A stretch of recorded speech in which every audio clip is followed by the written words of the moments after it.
नागपूरच्या महाल भागामध्ये जी काही घटना घडलेली आहे ती अतिशय अयोग्य आहे।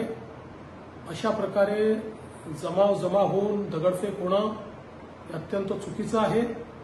माझी तमाम नागपूरकरांना विनंती आहे की सर्वांनी कायदा आणि सुव्यवस्थेचं पालन करावं। नागपूर शहर हे एकोप्याने राहणारं शहर आहे, त्यामुळे कोणीही शांतता भंग करू नये। मी स्वतः या परिस्थितीवर पूर्ण नजर ठेवून आहे।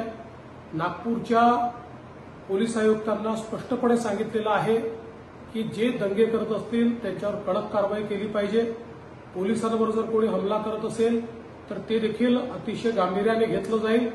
त्यामुळे सर्वांना माझी विनंती आहे की या ठिकाणी सर्वांनी शांतता ठेवावी। नागपूरच्या महाल भागामध्ये जी काही घटना घडलेली आहे ती अतिशय अयोग्य आहे।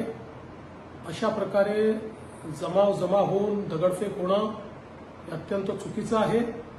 माझी तमाम नागपूरकरांना विनंती आहे की सर्वांनी कायदा आणि सुव्यवस्थेचं पालन करावं।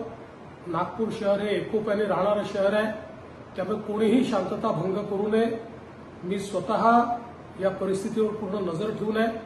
नागपूरच्या पोलीस आयुक्तांना स्पष्टपणे सांगितलेलं आहे की जे दंगे करत असतील त्यांच्यावर कडक कारवाई केली पाहिजे। पोलिसांवर जर कोणी हमला करत असेल तर ते देखील अतिशय गांभीर्याने घेतलं जाईल।